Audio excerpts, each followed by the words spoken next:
반갑습니다. 자, 오늘은 우리 투자산 보면 27강에 27강 쪽에 이제 그 직무윤리 17번부터 하도록 하겠습니다. 자, 보면 이제 17번에 고객과 부당한 금품 수지가 금지되는 부위입니다. 자, 이는요, 이제 고객하고 말도 금융투자업자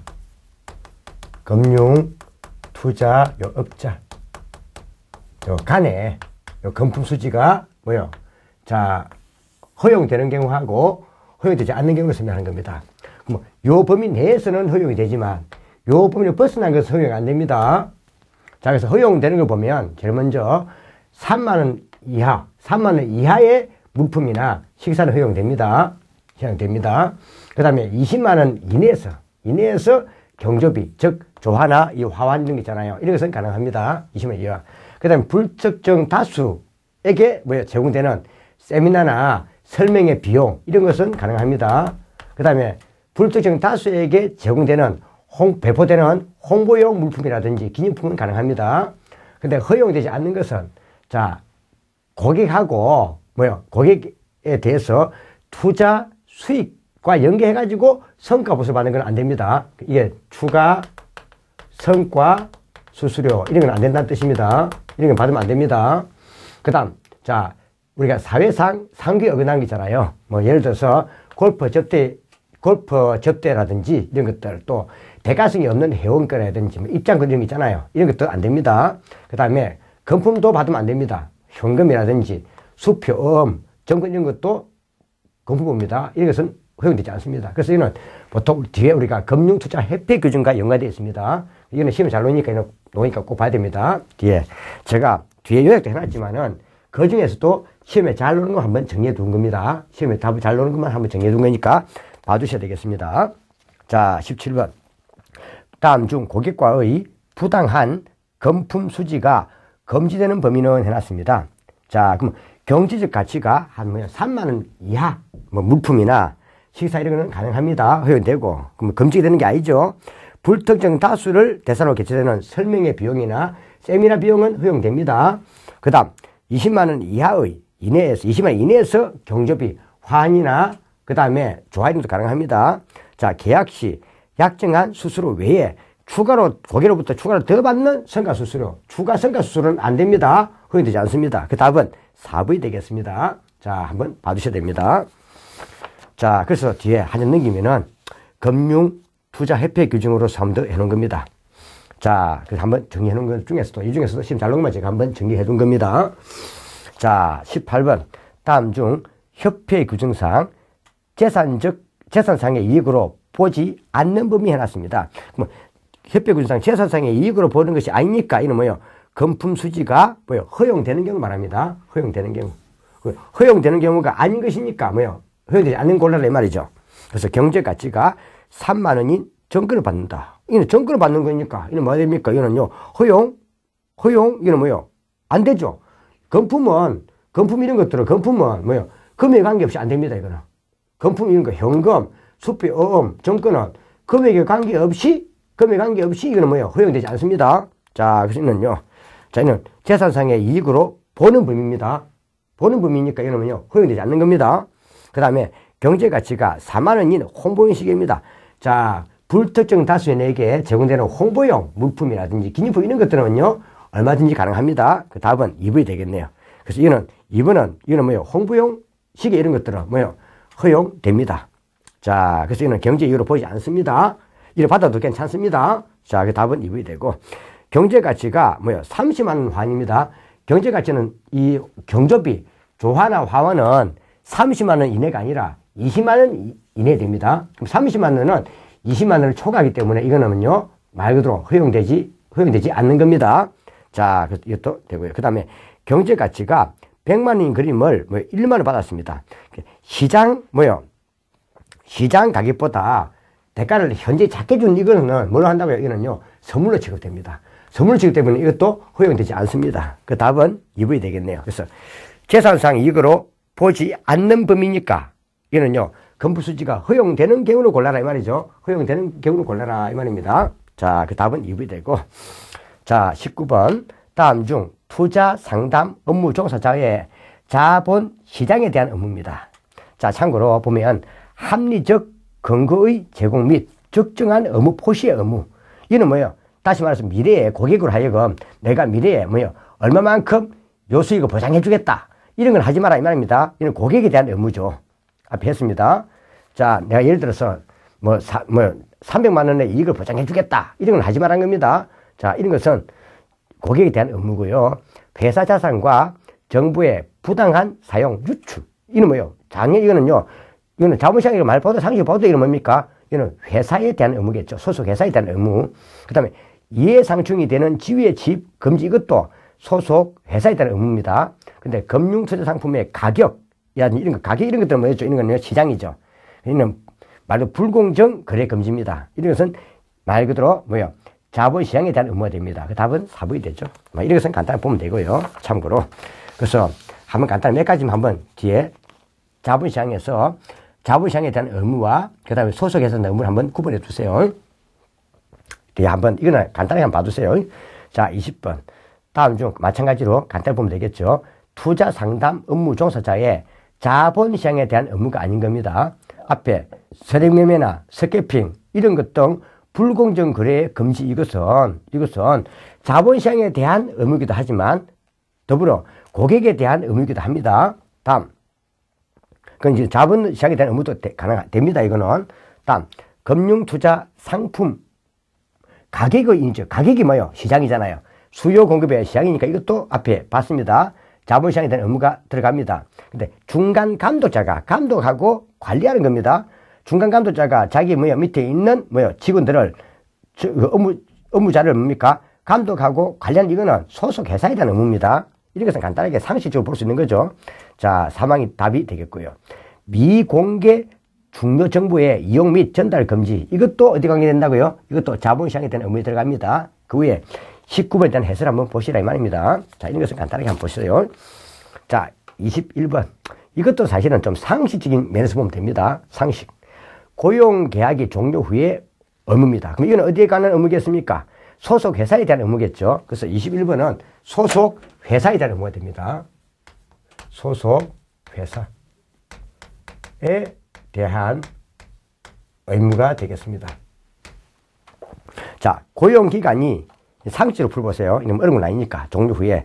자, 그러니까 고용계약이 종료되고 금융, 투자 업무를 하는 종사자가 이제 집으로 가는 겁니다. 종료하는 겁니다. 이때 이제 지켜야 될 의무죠. 자, 고용기간이 종료되거나 또는 회사의 요구가 있을 경우 보유하고 있는 기밀 정보를 포함한 모든 자료를 회사에 반납해야 된다. 당연한 거죠. 자, 그 다음에 고용기간이 종료된 후 회사로부터 명시적으로 서면상의 권한을 부여받지 않았으면 비밀 정보를 출간하거나 또는 제3자에게 이용하도록 하는 행위는 금지된다. 그럼 만약에 명시적으로 회사로부터 명시적으로 서면상의 권한을 부여받았다면 정보를 출간할 수 있다 이 말이죠. 자, 제3자에게 이용할 수 있게 할 수 있다 이 말이죠. 다음. 그래서 서면상의 권한을 부여받지 않으면 못합니다. 고용기간이 종료된 이후에는 회사명, 회사 로고 등을 사용하지 않아야 된다. 당연하죠. 고용기간 동안에 줄 거 보세요. 고용기간 동안에 본인이 생산한 지적 재산물의 이용이나 처분 권한은 회사에 반환하지 않을 수 있다. 반환해야 되겠죠. 당연하게. 그래서 고용기간 동안에 본인이 생산한 지적 생산물의 이용 처분 권한은 회사에 반환해야 됩니다. 그 답은 4번이 틀렸고요. 이런 것은 간단히 보면 되고죠. 그 다음에 22번. 자, 내부 통제 기준에 관한 설명입니다. 이 내부 통제 기준에 대한 이 설명은 시험 잘 놓으니까 이 22번은 좀 배포쳐야 됩니다. 22번은 그 뒤에 한 장 넘기면은 자, 뭐가 있어요? 자, 그 내부 통제 기준과 준법 감시인 해가지고 뭐가 있어요? 자, 한번 정리되어 있습니다. 그래서 내부 통제 기준이 있고, 보세요. 정리해 보세요. 중량만 해보겠습니다. 내부 통제 기준이 있고, 그 다음에 준법 감시인이 있습니다.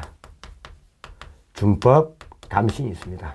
이건 내부 통제죠. 내부 통제 감시인이 있습니다. 그럼 내부 통제 기준, 이는 모든 금융투자업자는 이건 반드시 이건 줘야 됩니다. 반드시 이거는 뭐예요? 자, 이거는 부비해야 됩니다. 구별해야 됩니다. 근데 준법 감신도 뭐요? 이거는요. 자, 1인 이상 두는 것이 원칙 맞습니다. 1인 이상 두는 것이 뭐요? 원칙은 맞습니다. 준법 감신으로. 근데 예외가 있습니다. 이거는. 예외가 뭔가 하면 투자 1임업자. 투자 1임업자 있죠. 투자 1임업자하고 투자 자문업자입니다. 투자 1임업자. 1임업자하고 1임업자하고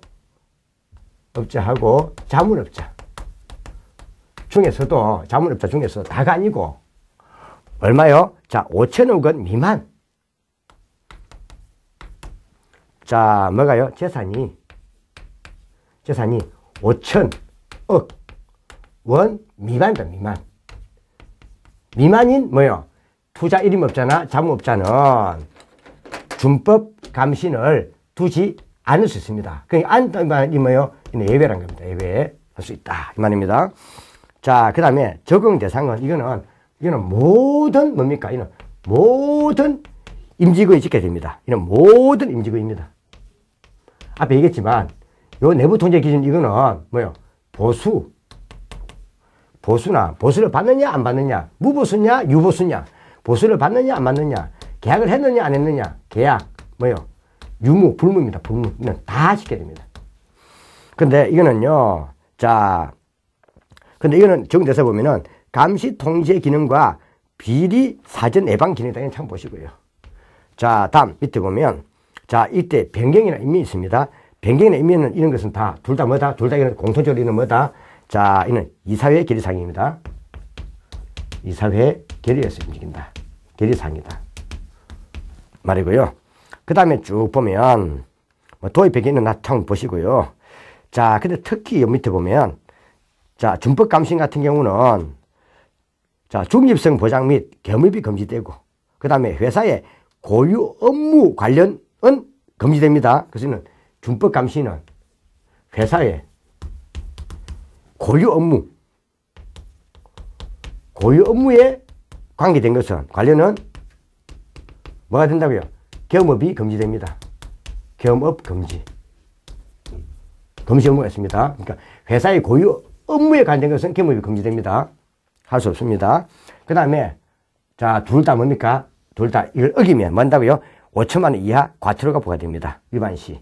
위반하면 5천만 원 뭐요? 이하의 과태료 부과. 공통이죠? 부과됩니다. 그래서 이건 좀 봐야 될 것은 특히 요 내부 통제 기준은 금융투자업자나 회사는 이거는 반드시 둬야 된다. 근데 이거는 중복감시는 1인 이상 두는 것이 원칙은 맞는데 재산이 5천만 원 미만이다, 미만. 5천만 원 이상은 둬야 됩니다. 미만 5천만 원 밑으로는 뭐예요? 자, 중에서 다가 아니고 투자 1임업자하고 자문업자는 뭐예요? 준법감시 주지 않을 수 있다는 것. 그 다음에 특히 뭐예요? 회사의 고유 업무에 관계돼서는 준법감시는 겸업이 금지된다는 것 좀 봐주셔야 되겠습니다. 자, 한번 봐주시죠. 이거는 봐주셔야 되겠습니다. 이거는 시험에 잘 나오니까 한번 꼭 정리해 두셔야 되죠. 요 정도는. 자, 그러면 우리가 22번 한번 보죠. 다음은 내부 통제 기준에 관한 설명이다. 옳은 것은 모든 금융 투자업자는 내부 통제 기준과 준법 감신을 반드시 둬야 된다. 그러면 모든 투자 금융업자는 뭐한다고요? 내부 통제 기준은 반드시 둬야 됩니다. 그런데 금융투자업자 속에는 금융투자회사는 내부 통제 기준과 준법 감신을 반드시 줘야 됩니다. 왜인가 하면은 사실 이 금융투자 1임업자하고 자문업자는 이거는 법인이 아니거든요. 이건 회사가 아니라 보통 개인입니다. 개인이기 때문에 요 사람들은 요 금융투자업자 속에 포함이 됩니다.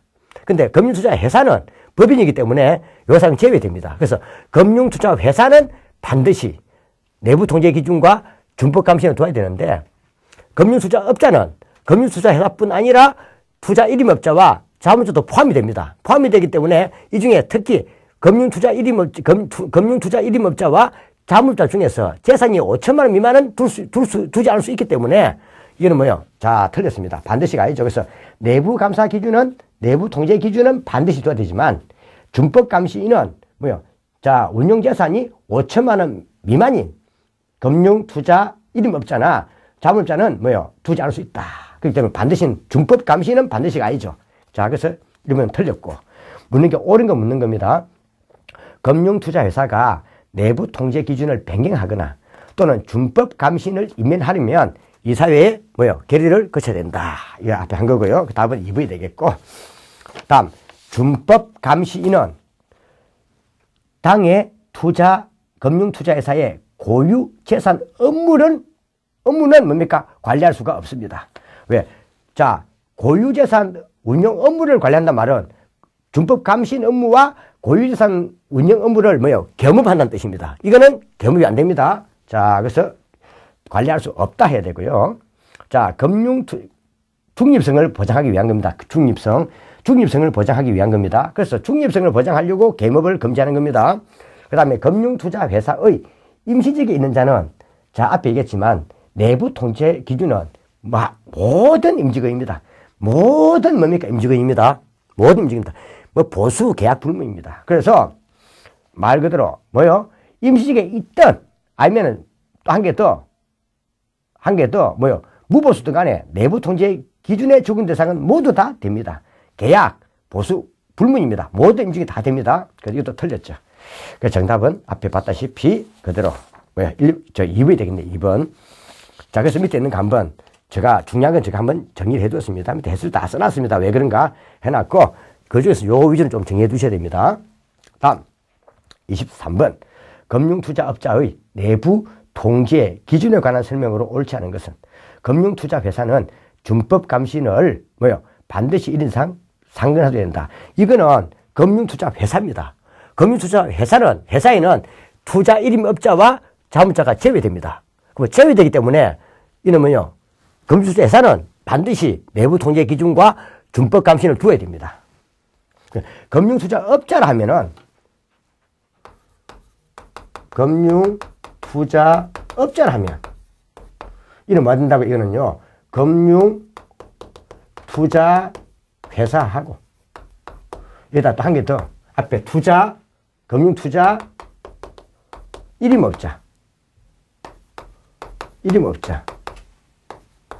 일임업자하고 그 다음에 자문업자가 이런 포함이 되는 거예요. 두 개가. 이거는 주로 뭐요? 나중에 제가 이건 주로 개인입니다. 개인.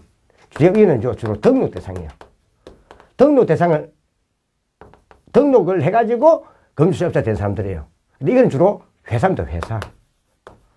회사입니다. 그럼 이거는 뭐요? 말 그대로 회사인 해가지고 이거는 주로 뭔가 이거는 인가대상. 인가를 받아가지고 금융투자업자 된 겁니다. 근데 금융투자회사는 해버리면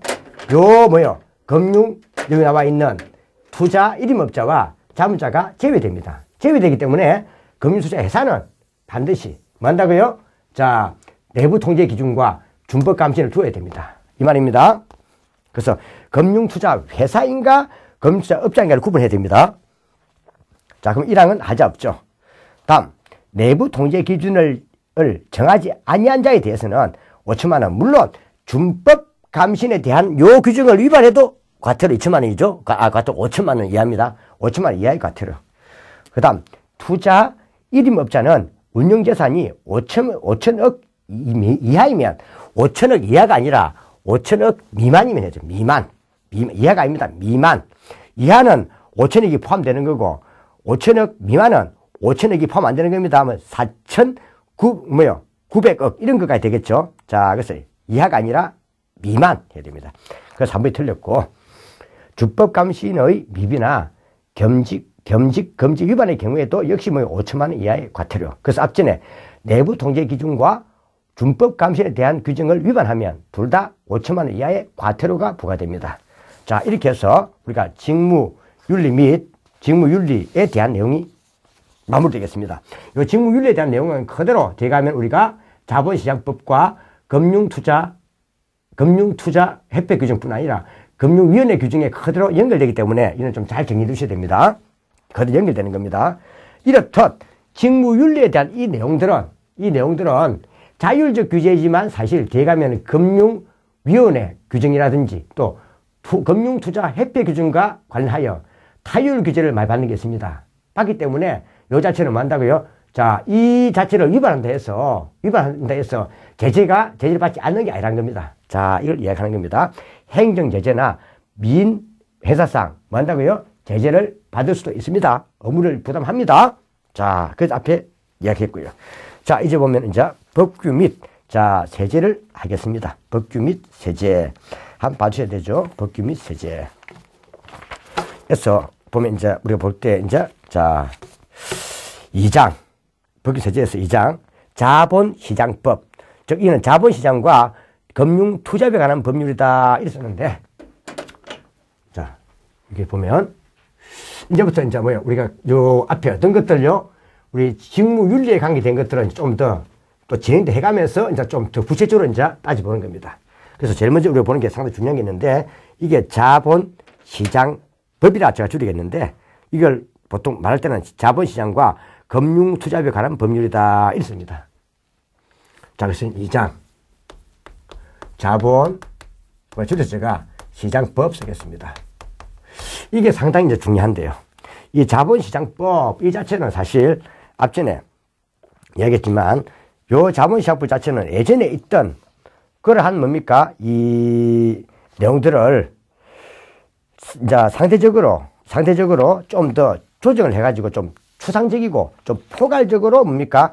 추상적이고 좀 더 포괄적으로 감당하고 하려는 겁니다. 하는 건데, 한번 봐두시죠. 자, 한번 보면, 제일 먼저, 자, 자본시장의 기본 방향에 관한 설명으로 나왔습니다. 자, 이 자본시장은, 사실, 이제 자본시장법의 기본 방향은, 종전에 있던, 이 열거주의에서 좀 더 포괄주의 개념으로 좀 더 뭡니까? 요 상품들을 좀 더 규제하려는 겁니다. 그래서 이때 제일 먼저 이 보면 이거는요, 좀 포괄주의 제도를 규제했다. 포괄주의 규제를 도입하고 있습니다. 규제 도입하고 있습니다. 예전에 있던 것을. 그래서 이거는 주로 옛날에 열거주의에서 좀 더 포괄주의로서 규제를 하는 겁니다. 좀 넓게.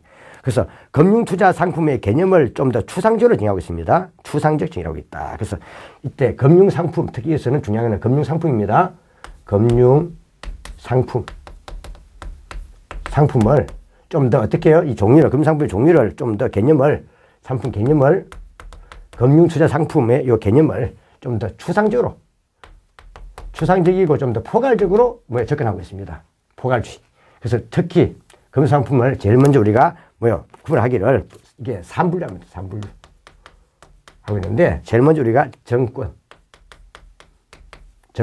그 다음 두 번째가 장내 발생상품.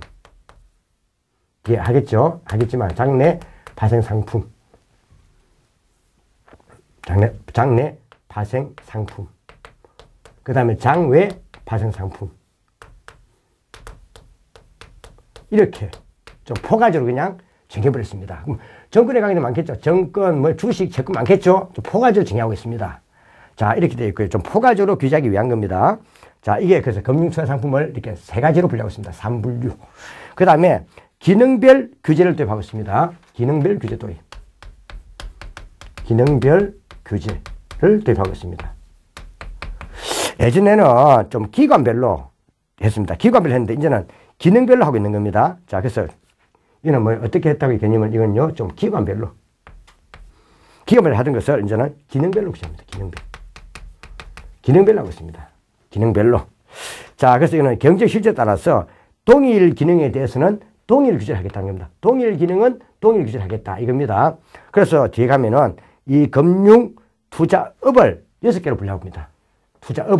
금융 투자업을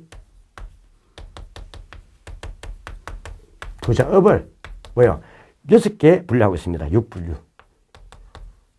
하고 있습니다. 이 6분류 들어가는 것이 뒤에 가면은. 자, 먼저 보면은 뭐였다고요? 투자 매매요. 그 다음, 투자 중개업. 그래서 요즘 잘하고 있는 집합 투자업.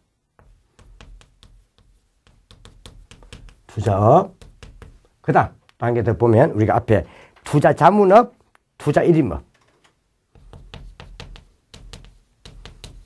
자문업, 투자 1인업. 이름 업. 그 다음 한 개 더. 업, 한 개 더. 뭐 보면 신탁업. 신탁업. 이렇게 되고 있습니다. 이렇게 해서 6개로 쪼개겠습니다. 하나, 둘, 셋, 넷, 다섯, 6개. 그 다음에 또 이것뿐 아니라, 자, 투자자를 2개로 분류하고 있습니다. 투자자 2분류. 자를 2개로 분류합니다. 2분류. 이게 우리 앞에 공부했죠. 이미. 일반 투자자와 뭐요? 전문 투자자. 투자자와 전문 투자자로 분류합니다. 투자자로 분류하고 있습니다. 그래서 일단 상품을 3개로 분류하고, 그 다음 금융투자업을 6개로 분류하고, 투자자를 2개로 분류해서 하고 있습니다. 그래서 이는 좀 기능별로 하겠다는 뜻입니다. 자, 그 다음, 자, 업무 범위를 확대합니다. 업무 범위를 확대해가지고 겸용을 인정한다는 겁니다. 업무 범위 확대. 업무 범위를 확대하겠다. 확대. 그래서 겸용을 인정해 주겠다는 겁니다.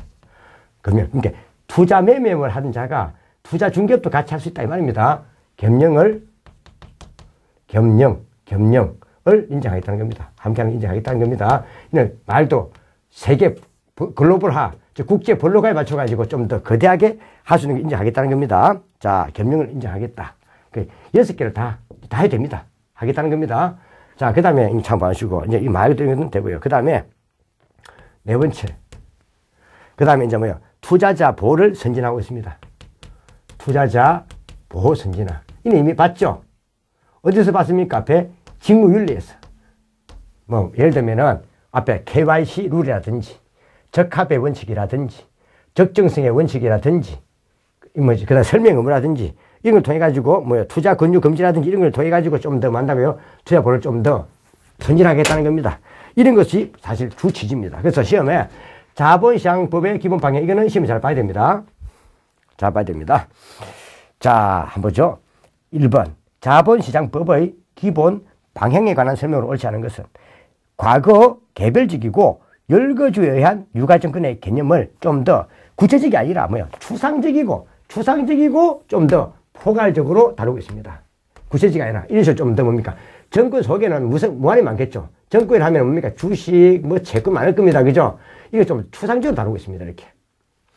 구체적이 아니고요. 추상적이고 포괄주의에 의한 금융투자 정권의 개념을 전환했다 해야 되겠죠. 일부에 틀렸죠. 구체적을 추상적으로 바꿔야 되겠습니다. 과거 금융기관별 규제의 한계를 극복하기 위해서 동일 기능에 대하여 동일 규제를 하는 기능별 규제제. 그래서 옛날에는 주로 기관별 규제를 했는데 이제는 기능별로 규제하겠다는 겁니다. 기능별로 이렇게 규제하겠다는 뜻입니다. 기능별 규제를 합니다. 다음. 자, 그 다음. 과거 회사 내 제한적 겸용 허용의 한계를 극복하기 위해서 이제는 6개 금융투자업자의 겸용을 법률로 인정하는 등 이게 다, 이 겸용이 다 가능합니다. 6개. 하는 등 이제 뭔다고요? 업무 범위를 확대해가지고 뭐요? 말도 국제 글로벌화에 대응하겠다 이 말입니다. 위험성이 높은 파생 상품 등에 대해서도 일반 투자자를 보호하는 보호 기능을 강화하는 등 투자 보호를 선진하겠다. 특히 앞에 이야기했던 뭐요? 어떤 것들?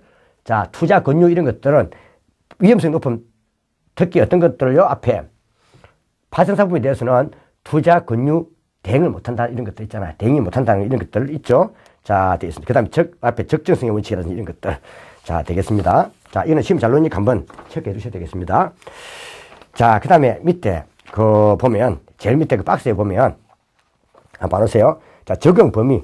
국외에서 발생한 행위가 국내에 영향을 줄 때는 자본시장법을 적용할 수 있다고 명문화시켜놨습니다. 그러니까 국외에서 이 국외니까 이게 뭐였습니까? 말 그대로 역외죠. 역외. 역외 적용도 가능하다는 뜻입니다. 이거는 국외에서 발생한 국외에서 분명히 발생했는데 발생한 뭐요? 자, 행위인데 이게 뭐요? 국내 금융시장에 영향을 준다는 겁니다. 국내 뭐요? 자, 금융시장에 영향을 줍니다. 영향을 주면 이때는요. 자본시장법 뭐가 적용이 가능하다는 겁니다. 이것도 하나 좋고요.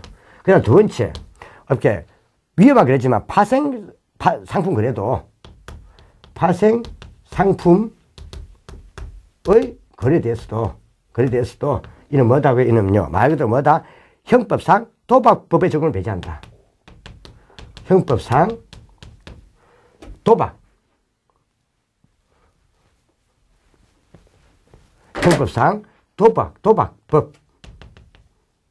법 적용을 하지 않겠다. 이런 것을 뭡니까? 명문화시키고 있습니다. 명문. 어디서? 자본시장법에서. 하고 있습니다. 자, 다음 2번 한번 보죠. 자본시장법상 경주적 실질에 따라 동일 기능으로 분리하기 위한 구성기준 아닌 것. 앞전에 뭐요? 금융투자업을 6개로 분리했고, 투자업. 그 다음에 투자자 종류를 2개로 분리했고, 일반 투자자와 전문 투자자. 한 개 더 앞에 설명했던 금융상품의 투자금상품의 종류를 3가지로 분리했습니다. 정권, 장내, 파생상품, 장외, 파생상품. 그럼 결국 답은요, 다 좋은데 1항에 금융투자 몇 개 분류? 6가지. 그 다음에 투자는 몇 개 분류? 2개 분류. 그 다음에 투자금상품 몇 개 분류? 3개 분류. 시장 행태 분류는 없습니다. 그래서 2번이 틀렸습니다. 2번은 구성기준이 아닙니다. 자, 그 다음에 자, 다음은 자본시장법의 개요에 관한 설명이다. 옳지 않은 것은 한번 봐보죠. 국외에서 이루어진 불공정 행위의 효과가 국내에도 영향을 미치는 경우에는 자본시장법의 역외 적용 가능을 명문화했다. 이게 요 말이죠. 이 말이죠. 국외에서 발생한 뭐요? 불공정 행위를 하더라도 이 효과가 국내에 영향을 미칠 때는 자본시장법을 적용하겠다 이 말이죠. 그러면 우리나라가 아니라 외국에서 발생한 것도 우리나라에 효과를 미칠 때는 역외 뭡니까? 자, 적용 가능을 명문한 겁니다. 자본시장법에 이 말이고, 금융투자업자가 금융투자업의 영위 과정에서 금융 투자 상품을 거래할 경우에는 형법상 도박법 적용이 배제된다. 이거죠. 자, 이 말이고, 금융투자업 6개 분류에 속하지 않는 투자 권유 대행입니다. 그럼 봐보세요. 만약에 요 투자 매매업자가 투자 권유 대행인에게 투자 권유를 권유의 대행 행위를 의무를 위임했습니다. 위임하면 투자 권유 대행인은 요 6개의 어디에요? 금융투자에 포함이 안 됩니다. 이때는 요 투자 매매업자에게 사용자 책임을 묻겠다 이 말입니다. 자, 묻겠다 이 말입니다. 자, 그래서 회사는 사용자 책임을 부담한다. 단 투자 권유 대행인이 그 업무상 투자 권유 규제에서 규제대에서 뭘 한 경우에요? 말 그대로 위반한 경우겠죠. 자, 되고요. 그 다음에 금융상품은 원본 손실 가능성보다 회수 가능 금액이 더 적은 경우, 그러니까 회수 가능 금액이 원본 손실 가능성보다 더 작은 거네요. 원본 손실이 더 큰 거네요. 이걸 기준해서 정군과 파생 상품으로 구분한다. 이났습니다. 이게 뭔가 하면 이거 좀 봐두시고요. 그 밑에 나와 있는데요. 구분 일이 되는 거죠. 제가 볼 때는 좀 쉽게 구분하자 보면 이 금융상품이 있습니다. 금융상품이 있으면 이 원본 손실이 있는데, 원본 손실이라는 것은 말 그대로 최초에 최초에 자기가 부담한 돈입니다. 최초에 자기가 제일 처음에 부담한 돈을 말합니다. 자, 최초에 부담한 돈인데, 이걸 한번 보면, 자, 그래서 제일 먼저 원본 손실의 가능성이 있는 땅입니다. 금상품에 대해서 금상품을 원본, 제일 처음 자기가 제일 초기에 들어간 돈 있잖아요. 투자한 돈. 원본 손실. 자, 가능성이 있는가? 가능성이 따집니다. 요게 있는가 없는가? 요게 만약에 없으면 이는 뭐다? 이는 비금융 투자 상품입니다. 비금융 투자 상품으로 분류됩니다. 예를 들면 예금 같은 거. 예금은 뭐 한다고요? 원본 제일 처음에 들어간 그 원본에 대해 자기 이게 예금한 그 원본 손실은 원본은 그래도 받잖아요. 이게 예금입니다. 근데 만약에 이때 원본 손실 가능성이 있다면 이건 뭐 한다고? 이거는 금융투자 상품입니다. 금융투자 상품으로 지급됩니다. 근데 자기가 뭐요? 또 이 검토상 또 따져봅니다. 뭐래요? 자, 원본 초과 손실 가능성입니다. 원본 초과 손실 가능성입니다. 예를 들면 제일 처음에 자기가 연 돈이, 자, 원본 제일 처음에 우리 투자한 돈이 제일 처음에 예를 들어서 뭐 이게요, 예를 들어 100만 원입니다. 100만 원이 됩니다.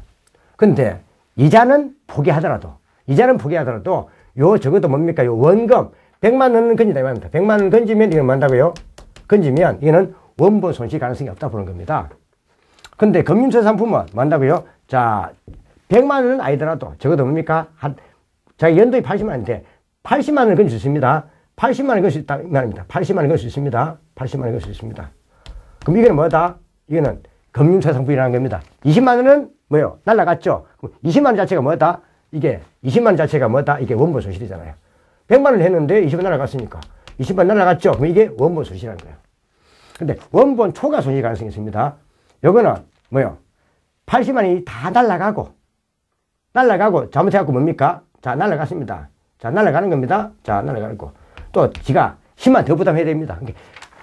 연돈 다 날리고 또 뭡니까? 더 추가 납부하는 겁니다. 그래서 원본 초과 손실 가능성은 이거는요, 뭘 의미한다? 이거는 추가 지급 의무입니다. 우리 연돈 다 날리고 더 돈을 줘야 됩니다. 추가 지급 의무 말합니다. 그래서 이때 원본 손실 가능성 이게 없으면, 추가로 더 줄 의무가 없으면, 최대한 원본만 다 날리면 그만입니다. 100만 원 다 날리면 그만이라면, 이는 없다면 이거는 뭐한다? 이거는요, 정권입니다. 그럼 정권 같은 경우는 적어도 얼마 정도요? 자기가 얼마요? 처음에 100만 날린 것 중에서 20만 날라가고, 얼마요? 날라가고, 뭐요? 그래도 80만 원 건질 수 있는 경우입니다. 는 받을 수 있는 겁니다. 자, 80만 원 받을 수 있는 겁니다. 이건데, 이 파생상품은, 이게 뭐요? 원본 초과 손실 가능성도 있다는 거예요. 가능성이 있다는 겁니다. 있으면 이거는 파생상품입니다. 파생상품이 됩니다. 상품이 됩니다. 잘못하면, 뭔다고요? 100만 원 다 날라가고, 또 뭡니까? 10만 원 더 추가 줘야 됩니다. 자, 이 말입니다. 이게 파생상품이라는 겁니다. 그러니까 추가로 10만 원 더 줘야 됩니다. 이거는. 원본 다 날라가고 10만 원 더 주는 겁니다. 이게 파생상품이라는 겁니다. 그래서 파생상품은 또, 나눈 길을. 이게 말 그대로 거래소 시장에서 그래 됐느냐. 거래소 시장 내에서 되면, 이는 뭐요? 내에서 되면, 이는 뭐요? 장내 파생상품. 거래소 시장 밖에서 되면, 이는 뭐요? 장외 파생상품이다. 보는 겁니다. 이 말입니다. 자, 그러면, 금융상품은 원본 손실 가능성을 기준으로 뭘 한다고요? 원본 손실 가능성이 요거죠. 이쪽이죠. 원본 손실 가능성을 기준으로 해가지고 비금융투자 상품과 금융투자 상품 나눠집니다.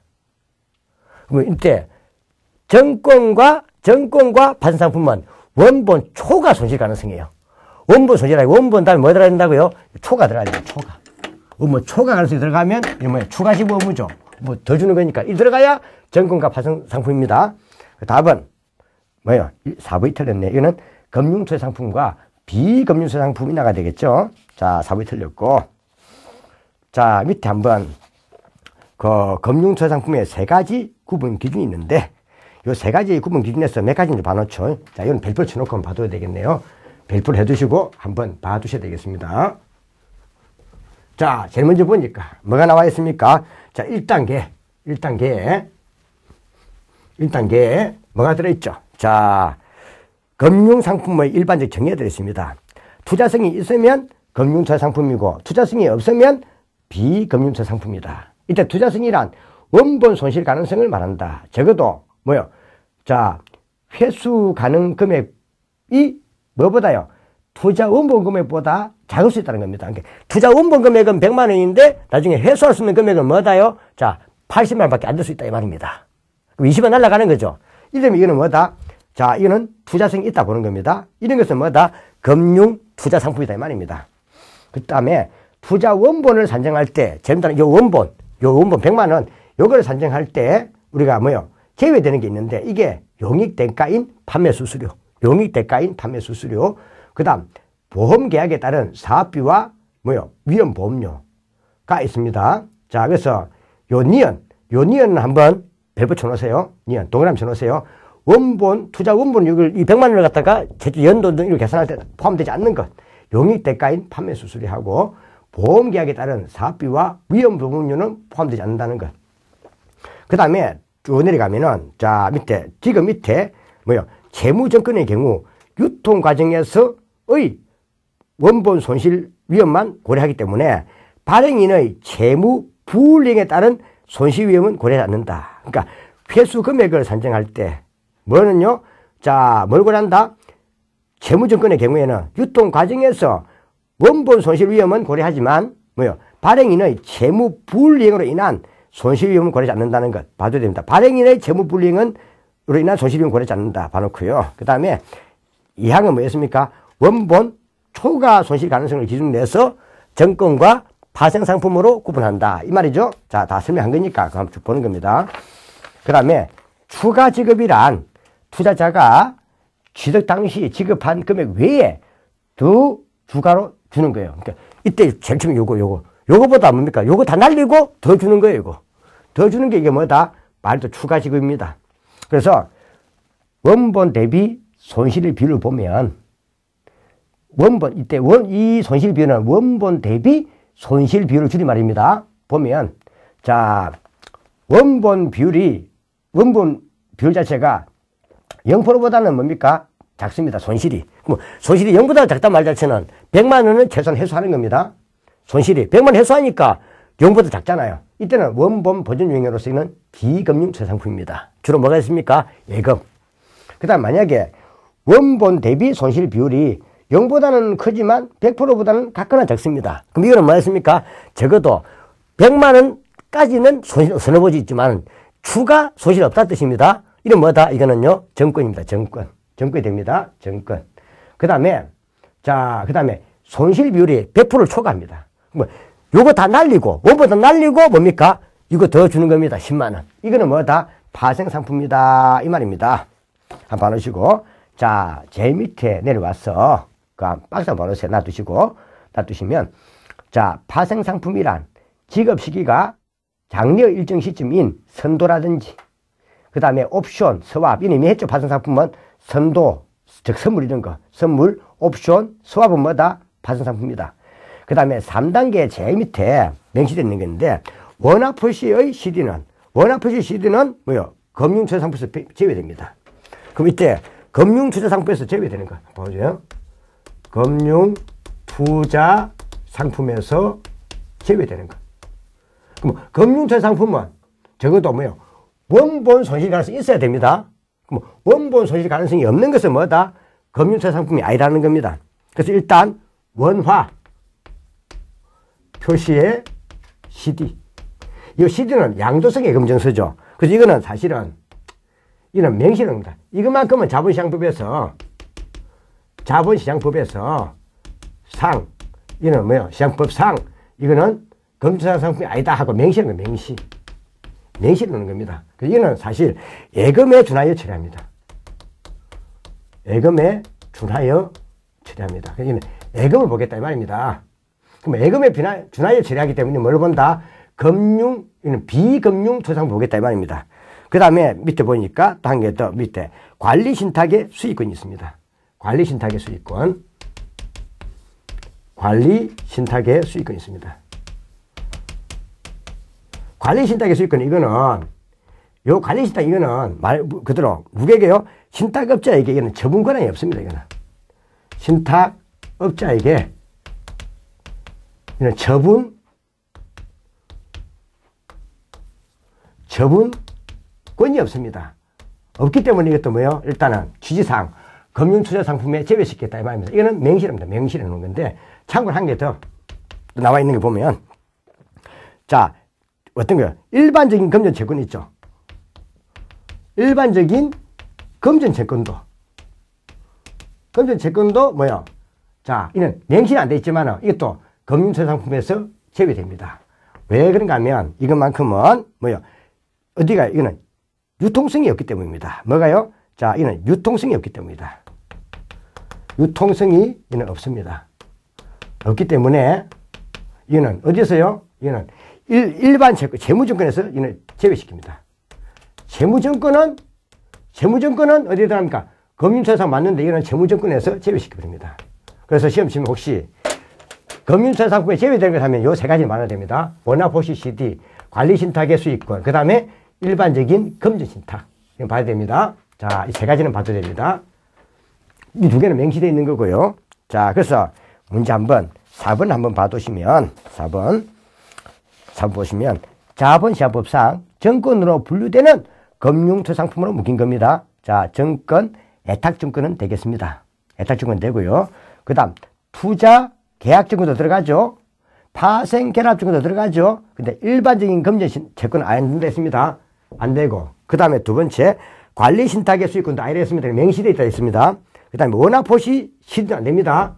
그럼 되는 거는 뭐겠습니까? 기역, 니은, 디귿. 그래서 리얼, 디귿, 미음은 리얼, 미음, 비읍은 아닌 거에 들어갑니다. 그죠? 그래서 한번 봐주시고. 자, 넘어가면 자본시장법상 금융상 뭐가 나와 있죠? 시장법상 자, 금융투자상품의 설명으로 옳은 건 나왔습니다. 정권이란 투자자가 취득과 동시에 지급한 금전 위에 어떠한 명목으로든 추가로 지급 의무를 부담하는 아니죠. 부담하지 않는 금융투자상품이죠. 자, 그래서 지금 현재 시간상 자, 여기서 하도록 하고 저 다음부터는 조금 쉬었다가 하도록 하죠. 좀 쉬었다가 하도록 하죠. 자, 여기까지 끊고 좀 쉬었다 하도록 하겠습니다. 자, 수고하셨습니다. 네, 고맙습니다.